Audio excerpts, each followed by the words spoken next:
Hello विद्यार्थी मित्रांनो, तुमचं स्वागत आहे व्हिजन 247 यूट्यूब चॅनल आणि ॲप्लिकेशनवरती.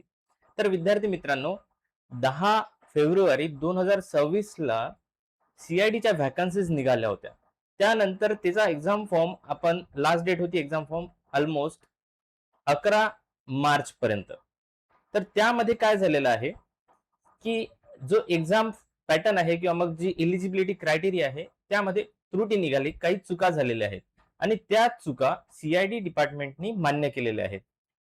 त्यामुळे कुठले बदल झालेले आहेत एक्झाम मध्ये, सिलेबस मध्ये कुठले बदल झालेले आहेत, एक्झाम डेट कधी राहणार, एक्झाम कधी होणार, आणि अशाही विद्यार्थ्यांसाठी ही संधी आहे की ज्यांनी एक्झाम फॉर्म भरलेले नाहीत तर ते सुद्धा आता एक्झाम फॉर्म भरू शकतात.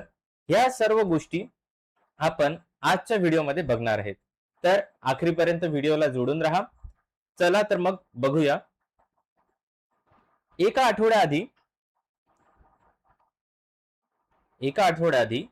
किंवा एक दोन आठवड्याआधी न्यूज आली होती, बातमी आली होती. त्या न्यूज मध्ये बघा दिलेलं आहे, हस्ताक्षर तज्ञ भरतीची सुधारित जाहिरात लवकरच येणार आहे. म्हणजेच काय की जे जाहिरात या आधी आली होती फेब्रुवारीमध्ये ती री ऍड येणार आहे, परत येणार आहेत.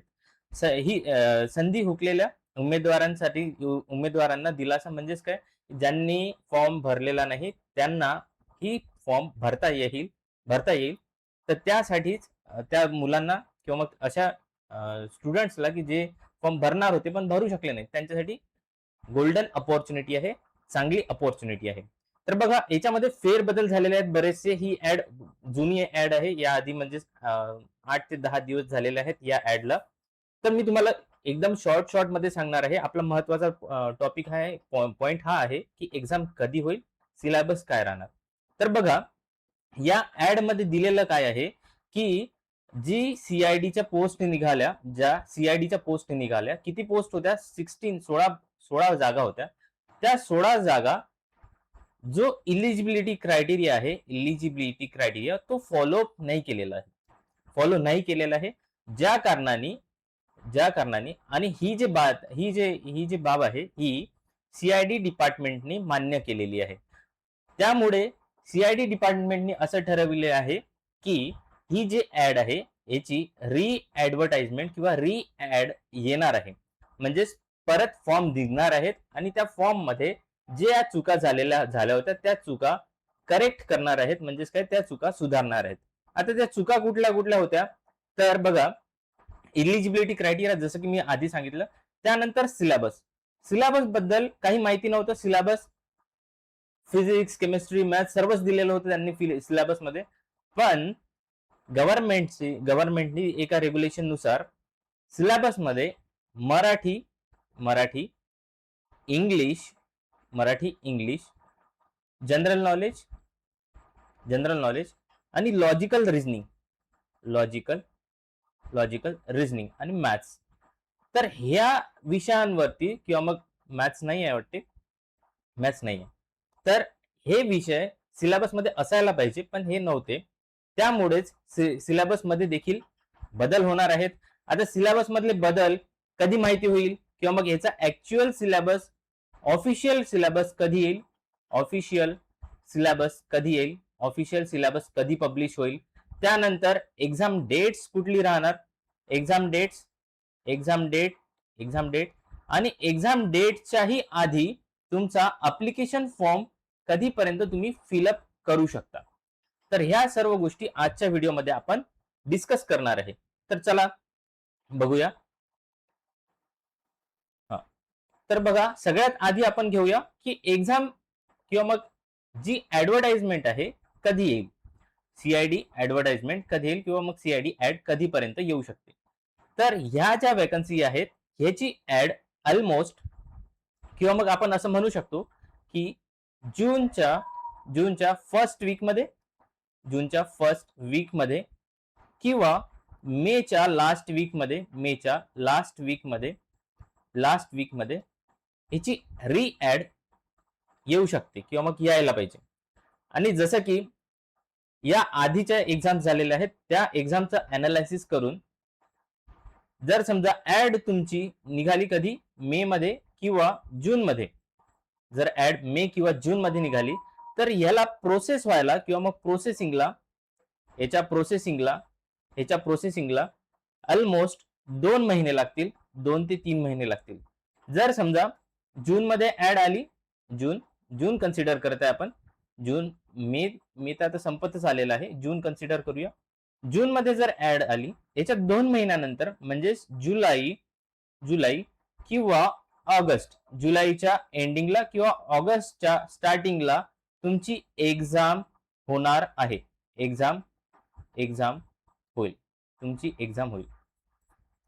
आता याचा सिलेबस कधी येणार, याच्या सिलेबस बद्दल कसं माहिती पडणार? सर आमचा अभ्यास बरेच दिवसापासून आम्ही अभ्यास पण करत आहे, तो वेस्ट गेला का, किंवा मग त्याच्यामध्ये काय फेरबदल होणार? तर बघा, आणि आता काय करायचं सर, आता तर ठीक आहे अजून सिलेबस नाही आला, पण आता काही ना काही तर वाचावं लागेल ना. तर बघा, तुम्हाला मराठी कंपल्सरीली विचारणार आहेत. इंग्लिश ऍड मध्ये दिलेलं आहे, जे न्यूज आहे त्याच्यामध्ये दिलेलं इंग्लिश कंपल्सरीली येणार आहे. जीके पण येणार आहे, आणि त्यानंतर लॉजिकल रिझनिंग तर ऑब्वियस आहे, रिझनिंग तर येणारच आहे. लॉजिकल रिझनिंग पण येणार आहे. आता ह्या सर्व गोष्टी किती विषय झाले? हे 4 विषय झाले. तर तुम्ही जोपर्यंत सिलेबस नाहीये तुमचा, तोपर्यंत या 4 गोष्टींवर किंवा या 4 टॉपिकवर फोकस करू शकता, हे 4 टॉपिकचा अभ्यास करू शकता. आता या आधी ज्यांनी अभ्यास केला त्यांचं वेस्ट गेलं, त्यांचं नुकसान झालं असं आहे का? तर बिलकुल नाही, त्यांचाही फायदा होणार आहे, कारण अजून सिलेबस आलेला नाहीये. याचा अर्थ काय, त्याच्यामध्ये काही ना काही टेक्निकल पार्ट पण येणार आहे. तर ही जी पोस्ट आहे, आणखी या ऍड मध्ये माझं सांगायचं राहिलं की या ऍड मध्ये स्पेशली ही जी पोस्ट आहे, या पोस्ट साठी केमिस्ट्री आणि फिजिक्स असलेले विद्यार्थीच अप्लाय करू शकतात. केमिस्ट्री आणि फिजिक्स असलेले विद्यार्थी. आता केमिस्ट्री आणि फिजिक्स, आता मला बरेचशा स्टुडंटनी म्हटलं की सर आम्ही बामू युनिव्हर्सिटीचे आहे, आम्ही पुणे युनिव्हर्सिटीचे आहेत, नागपूर युनिव्हर्सिटीचे, अमरावती युनिव्हर्सिटीचे आहे. अमरावती युनिव्हर्सिटीमध्ये सर आम्हाला माहिती आहे आम्हाला 3 सब्जेक्ट होते सर, तर मग त्याचं कसं? तर ते 3 जे सब्जेक्ट आहेत, त्या 3 सब्जेक्ट मध्ये तुमचा एक जरी सब्जेक्ट केमिस्ट्री आहे किंवा फिजिक्स आहे, तर तुम्ही इलिजिबल आहात या पोस्टसाठी. तर तुम्ही या पोस्टला अप्लाय करू शकता. तर बघा, मी तुम्हाला 2 गोष्टी सांगितलेल्या आहेत, एक्झाम कधी होईल किंवा मग ऍड कधी येईल. बघा, पहिली गोष्ट, ऍडव्हर्टाइजमेंट कधी येऊ शकते? मेच्या एंडिंगला किंवा जूनच्या स्टार्टिंगला, जून पर्यंत ऍड येऊन जाईल, ऍड येऊन जाईल. त्यानंतर एक्झाम कधी होऊ शकते? एक्झाम जुलै ते ऑगस्टला. त्यानंतर सिलेबस आतापर्यंत आलेला नाही, म्हणजेच आता काय करायला पाहिजे तुम्हाला? 4 सब्जेक्टचा स्टडी. ते कुठले 4 सब्जेक्ट? मराठी